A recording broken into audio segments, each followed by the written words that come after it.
Malakay chapter 3. Let's start in verse 16. Malakay chapter 3 verse 16. Unya ang katawan nga na may kadlok sa Ginoo nagsultihanay ug ang Ginoo namati kanila. Sa atubangan niya may usa ka basahon diin nga sulat ang mga ngalan ni adtong may kahadlok ug may pagtakod sa Ginoo. Sila mahimong ako agayod nagingon ang Ginoo nga labing gamanan sa adlaw nga buhaton ko kini maako na gayud sila kaluy-an ko sila sama sa amahan nga maluoy sa anak nga nag-alagad kaniya. Ang Dios magkapanalangin sa pulong. So this is about sa mga taong nga may kadlok sa Ginoo. Yung din sa English, then those who feared the Lord spoke with each other and the Lord listened to what they said. Katupon nung may kadlok sa Ginoo nga nagsinulti ay sila, nag-istoryahan ay sila, naminaw gipaminawan lang sila ni Lord. So naminaw si Lord atong mga tao nga may kadlok kaniya nga nag-istorya. Ano man nga naminaw man si Lord sa mga taong may kadlok kaniya. Kaya ang topic is may tungod sa Ginoo, may tungod sa kaayo sa Ginoo. Dili dautan ang ilang mga topic. So naminaw si Lord umatod pa in His presence a scroll of remembrance was written to record the names of those who feared Him and always thought about the honor of His name. So matod pa dinhi nga ang i-mention dili nga ang may kadlok sa Ginoo nga nag-istoryahan ay sa matag usa ipaminawan si Ginoo. Ang ikaduha na po may tungod sa may kadlok sa Ginoo na ay scroll of remembrance or basahon. Scroll of remembrance or book of remembrance. Wala gi-mention diya sa Bisaya ang book of remembrance, basahon sa paghinumdum atod pa. Scroll of remembrance or book of remembrance na ay basahon nga dito giswat ang kining paghinumdum sa mga nabuhat o mga ngalan sa may kadlok sa Ginoo. So ang nasulat dito, mga ngalan sa may kadlok sa Ginoo. Unsa may timalaan sa mga taong may kadlok sa Ginoo? Nakabalo si Lord kinsay na hadlok niya na ipagtako niya may those who fear Him. Isa na timalaan nga ng mga taong may kadlok sa Ginoo. Panahon sa tingwali na minaw jud ka. Di ka nagsabair ka. Nakik-fear, nakikadlok sa Ginoo. Kaya kita gi-obserbahan man ta ni Lord. Kung giunsa na to siya pagtakot. Sa imong daghan ang aspeto nga nagpadayag kung kita dapat ay kadlok sa Ginoo. May tungod pud sa blessing nga gihatag ni Lord sa ato. Kung wala tayo kusog, wala tayo kinabuhi, di mata katrabaho, di mata kanegosyo. Panahon nga naatay, blessing, tigpit sweldo na. Kung natay kadlok sa Ginoo, bayan na nato siya, dili. Kato na ikadlok sa iya, mamakin sa Ginoo, pero wala na ikadlok sa Ginoo, di man babahin sa Ginoo, sakto, dili. Kung natay kadlok sa bayan na nato si Lord, nga naman, ako siya bayinan, kaya siya man, tagya sa itong kinabuhi, kusog kinabuhi, wisdom na nakatabaw ta, yan na. Dagan aspeto nga makita ni Lord nga nagtakot ta niya. Kada nagrespeto tag-alagad si Ginoo. Isa na pagtakot na to sa Ginoo. Alagad na si Ginoo, gipili na si Lord, dili tao ang nagpili ana. Ginoo nagpili ana. Kung nagrespeto tag-alagad si Ginoo, isa na nagtakot ta sa Ginoo. Gitakot po nato ang gitawag sa Ginoo, giilang ni Lord nga ako nang alagad. Kaya ako nang alagad tahura na. Ika na ganahan na tagtawag alagad. Kung dili ta disiplinahon, disiplinahan ta, ma-correct ta rin, taga nagtakot. Ang pagtakot sa Ginoo, disiplina tag wala, magpagtakot permanente. Hello, sa to, a book of remembrance, nakasulat dito ang mga ngalan sa nagtakot sa Ginoo. Na panahon ting kanta, nagdahig kas Ginoo, nagdahig kita sa Ginoo. Muna isa na pagpapailang nga nagtakot kas Ginoo. Panahon tang simba, nagsimba ta sa Ginoo. Di kay naglain-lain na ata di nga, pero lain atong gibuhat. Duha na, may tungod sa ato nagtaod sa Ginoo. Sa versikulo ito gibasa. Namatik si Lord sa ilang mga pag-istorya, ilang kanang pagsinulti ay. Ikaduha, ang ngalan nila gisulat sa Book of Remembrance. Sa ato pa dili gito malimtan ni Lord. Dili to malimtan o dili jud limtan ni Lord. Kung matod ba sa to, a Book of Remembrance was written to record the names of those who feared Him. Gisulat nito ang mga ngalan sa mga taong may kadlo kaniya and always thought about the honor of His name. O naguna-una sa pagtahod sa iyang ngalan. Kabalo si Lord kasi naghadlok niya o nagtahod sa iyang ngalan.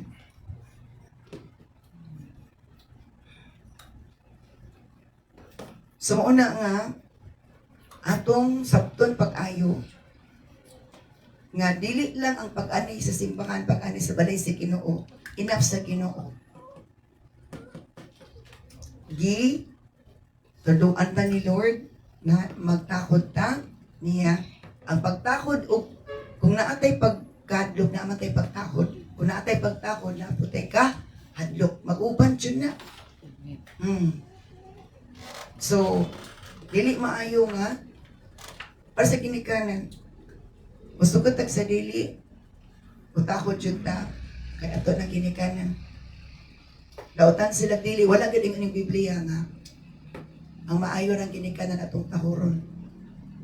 Ingon sa Biblia, tahuran ninyo inyong ginikanan. Kay may saat kini nga taas atong kinabuhi. Nga na, ang ingon sa Biblia. So, that is, cross-reference sa Deuteronomy chapter 10, verse 12. Deuteronomy chapter 10, verse 12. Sige mo din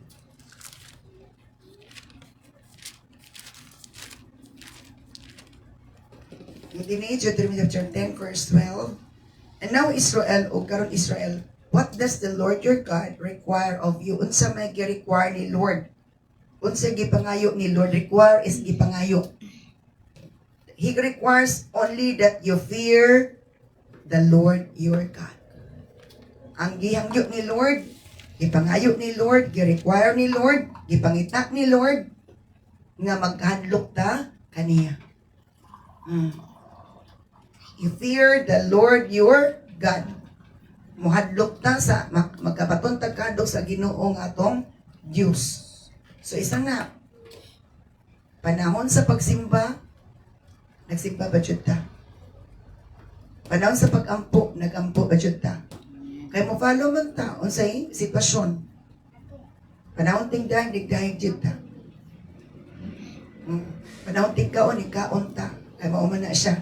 Di kay magpalaylay ta, magpadugay-dugay ta o sa biton, kay mauna ang pamaagi. And live in a way that pleases Him. O nagpuyo, na kinabuhi sa pamaagi nga magkapaymuot kaniya. Gusto ni Lord nga manginabuhi ta, magkinabuhi ta, sa pamaagi magkapaymuot kaniya. Unsa man na magtinarong ta.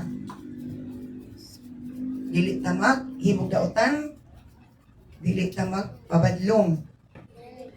O dili, wala ta nagpabadlong sa atong ginikanan sa ubang tao, it means wala ta nagpabadlong sa Ginoo. Ana siya. So, we have to be careful because gitudluan ta ni Lord sa insaktong pamaagi, saktong pamatasan, saktong pagtulunan para nga kita mahimong dili sa lawayon sa katilingban, dili ta sa lawayon sa atong pamilya, dili ta sa lawayon sa atubangan sa Ginoo. So what does the Lord require of you is that to fear the Lord your God and live in a way that pleases Him. Ano man? Diba napasumpay na unlove Him ug ato siyang higugmaon. Kung higugma ta sa Ginoo, is makikistorya ta niya o maminaw puta niya. So ang pag-ampo is praying, ang prayer is talking to the Lord. And reading the Word of God is ang Ginoo nag-istorya nato.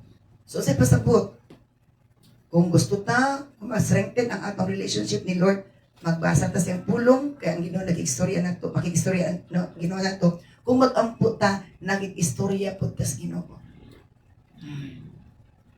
So ingana, and serve Him with all your heart and soul. Ug alagaran nato siya sa tibok natong kasing-kasing sa tibok natong kalam. Kawalo si Lord o i-apply ba nato ni wala. Kung atong i-apply ang pulong sa Ginoo sa atong kinabuhi, na ang pagtahod, pagrespeto o kanang disiplina sa atong kaugalingon. Kaya kung dili na to nang ma-apply wala gyapoy akong pulos kapuslanan. Kay bisan pag nakabaluta anak kung wala na to gi-apply, wala gyapoy resulta. Wala gyapoy resulta. So isa lang ang requirements ni Lord, ipangita ni Lord, ipangayo ni Lord sa tuwa. So kung dili din ang makita ni Lord sa tuwa, walay kapuslanan ang atong pagkaibalo anak kung wala ka ni aplikar anak. So, dili lang ka nga bersikulo ang nagpadayag, may tungod sa may kadlok si Ginoo. Kanina, ang may kadlok si Ginoo is ipaminawa ni Lord. He listened to those who fear Him. And sa Book of Remembrance, isulat ni Lord ang ilang mga ngalan. Sa may kadlok kaniya, o nagtakod sa ngalan. Let's proceed to other verse. Matod pa sa Psalm chapter 2 verse 11. Psalm chapter 2 verse 11. O sige, kung dili unsa nga klase nga fear ang gusto ni Lord na atong ipakita. Serve the Lord with reverent fear and rejoice with trembling. Alagari ang Dios uban ang pagtakod nga may kadlok. Reverent fear. That is in NLT sa ESV, serve the Lord with fear lang ang ito. And rejoice with trembling. Pag-alagad ta si Ginoo nga may kahadlok. Nga, diniyos gid atong pagsulti, atong pagtrabaho, pagbuhat sa mga butang. Di kay basta lang, gini basta-basta. Serve the Lord. Pag-alagad ta si Ginoo nga may kahadlok. Kasi every time na natin gibuhat, ato diyong kuhan nga may kadlok ta sa Ginoo. Ato siyang gitahod. Sobra sa pagtao. Kung nagtahod tagtao, nagtahod ta og kapitan, tawod ta og doktor sa panadiha, mayor, presidente. Sa tahod na to ang watawat ng Pilipinas. Flag. Di na sayop. Pero wala na ganito yung pagtawad sa Ginoo. Pagtura atong gitahod, dili jud sakto. So serve the Lord with reverent fear and rejoice with trembling. Magkalipay ta uban ang pagkahadlok. Nga naman, kung ato nang buhaton, matod pa gikahimot antas Ginoo. Kung gikamot antas Ginoo, adunay pabor. Malinawong tag malipayon, bisag sa atong buhaton is lampuson ta, madaogon ta, malipayon ta. Kaya nga naman, ang Espiritu sa Ginoo, iyang ibutang sa atong kasing-kasing una-una, nga anak taka, favored niya, ang Espiritu niya, wala nagipalayo sa atoa, kaya nagtahod ta niya. Bata man o tiguang, nung ako malipay kong tanaw, nga nang-ipost ito bata during sa worship, serious kayo nag-worship. Murag tiguang. Nga naman, wala man na sa batang tigulang kung natay pagtahod, pagigugmas Ginoo is ato dyan atong i-express, atong ipadayag ni Lord. So, ingana nga, pamaagi ang Ginoo himuot sa atoa. Okay. Now, matod pa dili sa, balik sa Malaka chapter 3, verse 17. Katong may kahadlok sa Ginoo ikatulo. They will be my people. O, ilhon sila nga akong katawhan. Isa, ako silang katawan. I-acknowledge ni Lord. Ilhon ni Lord, dili i-deny. They will be my people, says the Lord of heaven's armies. Gi-acknowledge ni Lord, giilan ni Lord nga ako yung katawan. Kinsa ang gi-acknowledge ni Lord? Katong may kahadlok kaniya. Kung may pagtahod kaniya. They will be my people, says the Lord of heaven's armies. On the day when I act in judgment, they will be my special treasure. So panahon kuno sa paghukom niya, sila akong mga special treasure. Bililhon nga bahandi. I will spare them as father spares an obedient child. Dili na ko sila appeal sa akong paghukom nga ngitad nga pagabuhaton sa Ginoo. Kung naay katalagman, dili ni Lord i-appeal. Sama kuno nga spare ni Lord o spare sa amahan ang iyang obedient na anak. Kung naay nakadumdum ko sa istorya nga kung na ako no'y pagkalunod ko, barak ko ba ito malunod sa bato, kinsa ko no'y luwason sa amahan sa dua ka anak. Sa dua ka anak, isa ra ko no'y panalitan, isa ra iyang kuanon, luwason. So kinsa magdiya ko katong nagtahod niya, nagrespeto. So nga nagyapon nga during sa judgment daw ni Lord, ang iyang luwason ang mga nagtahod niya. Nagtahod niya.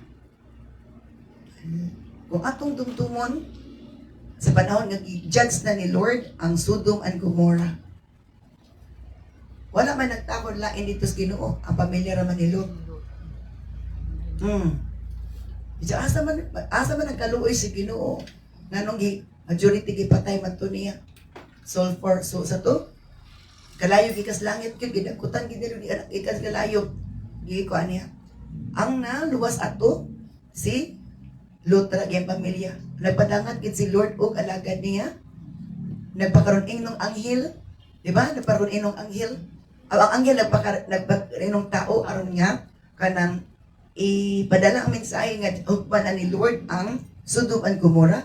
Naglangay-langay pagit silang Lot ato gibirag ayon sa dagan mo kay gipaabot lang sila makalayo ana hukman.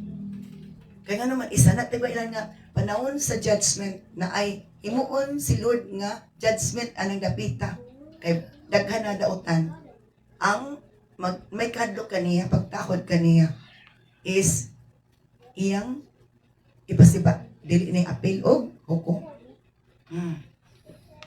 So inga na unsay dagan sa atong kinabuhi nagdepende na sa atong pagtakod sa Ginoo o pag-aplikar sa iyang pulong. Nganong inga na atong kinabuhi is tungod kay napay angay nato tarungon. Di ba? Napay atong tarungon. So yun din nga ang sa adlaw sa paghukom is dili i-appeal ni Lord ang iyang mga katawan nga may kadlok kaniya. And then matud pa in verse 18, then you will again see the difference between the righteous and the wicked. O inyo makita na usab ang kalainan aliwala sa matarong ug dautan between those who serve God and those who do not.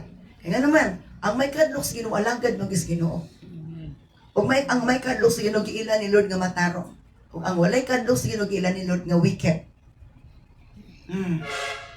So pwede nga maayo og matarong tatubangan sa tao, pero atubangan sa Ginoo dili pareha tao record atubangan sa Lord. So wala nga in everything that we do, buhaton kuno nato ang tanan alang sa kay mayaan si Ginoo.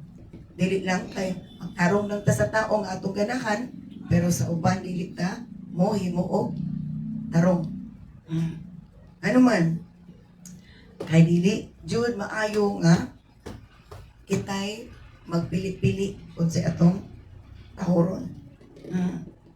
Ginanta ni Lord, tahuron na to ang tanan.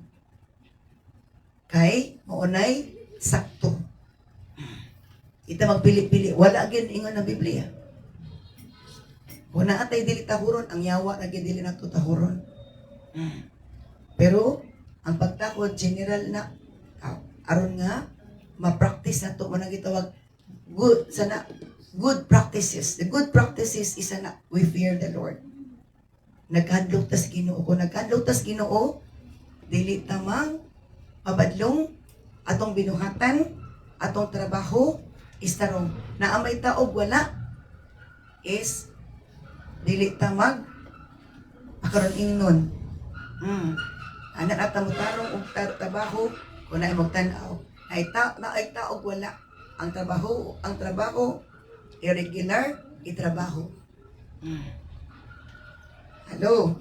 So those who fear the Lord, gi-acknowledge him, they will be my people. On the day of judgment, dili iapil ni Lord, sama kuno sa amahan, nga ang anak niya nga buutan, matinahuron, dili iapil ni Lord. Sumuoto nga sa Sodom and Gomorrah, pamilya ni Lot ang naluwas, kay maura man siya nagtakot sa Ginoo. Nagpadala gyud ang Ginoo kalakad niya dito. Para lang yun padangat ang mensahe nga biya na mo diri. Kay kung dili mo biya, di mo patuo, maapil dyan mo kasunog, malitsyon gyud mo. So, isa na nga pamaagi sa pagtagad ni Lord, paghatag ni Lord pabor, nga panahon sa hukom, na ay mensahe, na ay gamito ni Lord, nga mo hatag ng mensahe nga sibat diha. Kay na ay katalagman ipadangat ni Lord. Nga na siya. And matod pa, ani nga verse, you will see again the difference between the righteous and the wicked. So those who fear the Lord, gilabel ni Lord, i-consider ni Lord nga righteous. And those who did not fear Him, matod pa, gilabel ni Lord, giila ni Lord nga wicked. Munang bantay juta pag-ayo sa mga pulong sa Ginoo atong dumduman o atong aplikar. Because when the time comes nga, grabe ang mga pagsulay. Grabe ang katalagman. Na atay kasiguruhan nga ang Dios muluwas na to. Dili kay mosilot na to. Kaya nga naman, ang Dios mo silot ug siya pod mo reward. I-reward ta kung may kadlok na niya. Ito, then you will see the difference between the righteous and the wicked. Makita ninyo ang kalainan sa matarong udautan between those who serve God and those who do not. So kitanaw ni Lord sa book of remembrance or school of remembrance, nakasulat itong atong mga tao, ngalan sa tao may kadlok sa Ginoo o katong atod pa nag-alagad sa Ginoo wala nag-alagad. Nga diris kalibutan masahip choosy kay tao, walagad lang siya kung ganahan siya, walagad siya sa taong nagustuhan niya. Pero kung dili kay nagustuhan niya, dili pud siya mo alagad. Now remember Joseph, padangat siya sa Egypt aron alagaran si Pharaoh nga dautan. Ngano man, usay ipadangat ipadtutan ni Lord sa dapit nga kuyaw nga dapit isog ang mga tao kay na ay buhaton si Lord nga sa imong pagka pinadala si Ginoo sa imong presensya adunay buhaton ang Lord. Kung ikaw may kadlok sa Ginoo, ibayaw ka ni Lord o masayran sa mga dautan nga lugar, dautan nga tao nga ikaw maayo. O ituboy ka ni Lord. So sometimes ako question ta nga, nganong dito man jud ko gipadangat ni Lord, nganong dito man jud ko gipaasahay, nganong dito man ko gipatrabaho. Kaya ato daw presensya, atong good deeds mo na mo, danag mo hayag anang dapita. Sometimes with ikakasabot no, nganong dito pa man jud ko gipada nga nagtarong mo to kong pangalagad, dapat ibutang ko na, yung expectation ni ibutang ko kas maayo nga walay challenge. Sa to ni Lord, asa ibutang ang kayag dito ngit-ngit. Or mo danag. Sometimes ibutang kasangkot nga nung yung ano man jud. Sa to, those who fear the Lord, na ay mga ipahimo ni Lord nga butang aron makita nga diin siya nagauban. They will be my people. In the day of judgment, I will spare them as a father spared his obedient children. Matag pa sa pulong sino. Then you will see the difference between the righteous and the wicked, between those who serve God and those who do not. Kini pag-alagad po sa Ginoo say, kung kasatawanon nga una-una, mo na ginata, kung ganahan tag-alagad, malagad ta. Nya nga naman lagi nga, nagtrabaho, bisa kapoy atong lawas, anong mo trabaho man ta. Nya pag-alagad si Ginoo gana-gana. And that's the mistake that people commits. Kung trabaho ka, lagi na isweldo, lagi na isweldo. Bisa kapoy atong lawas, lain, maningkamot ta. Kung pag-alagad sino gana-gana lang gyapon, dili gyapon siya, tarong o sakto. Sugot ko Lord, kung duol ka na, pero murag critical, murag layo niya, murag kuan. Because ito gusto ni Lord nga, upalayo ta sa itong comfort zone. Mugawas sa itong comfort zone. Nga naman, ang dako nga credit sa pag-alagad ka ng challenging kaayo nga mga places, challenging kaayo nga mga sitwasyon. The greater sacrifice, the greater is the price. And part of the price, that daily we receive the peace of mind, the joy. Directed ang atong akong na trouble. And then later on, the monetary item will follow. Ano man? Sa to, kitan-out, sama si Joseph, giobserbahan lagi ni Lord si Joseph sa Egypt. Pero nilutaw gid ang iyang pagka maay patarog. Di ba si Joseph, if you know Joseph, garespeto siya, humble siya, diligent siya. Once nga ato nang i-apply kay but those who fear the Lord, mutahod ba dyan ka? Kung nga, isa po nga asset niya is diligence siya kugihan. So, sinay tabo, gibless siya. Kulang ganit, bisan pag mutakot ta, upuan, pero dili ganita, kugihan. Kung saan pag bless na to? Hello, kugihan ta mga lagad, kugihan ta magtrabaho, i-bless kita ni Lord. Takot pa ta. Kompleto ko na to buhat ang requirements to be blessed. There is really blessing.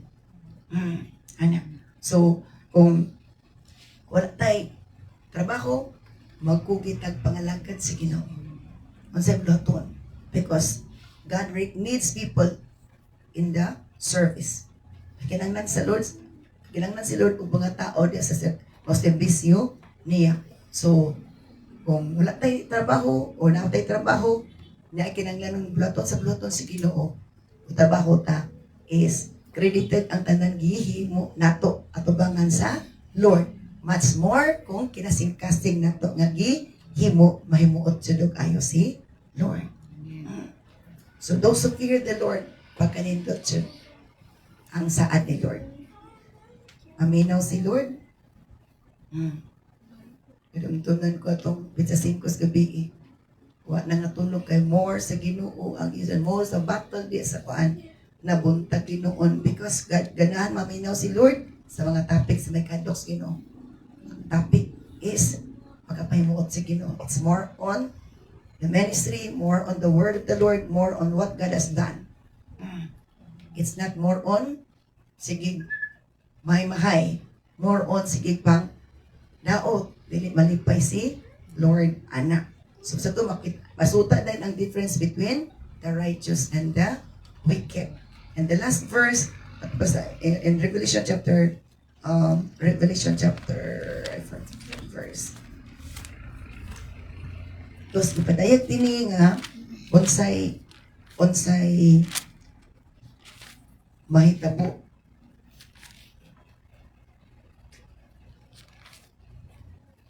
Revelation chapter 22 verse 11.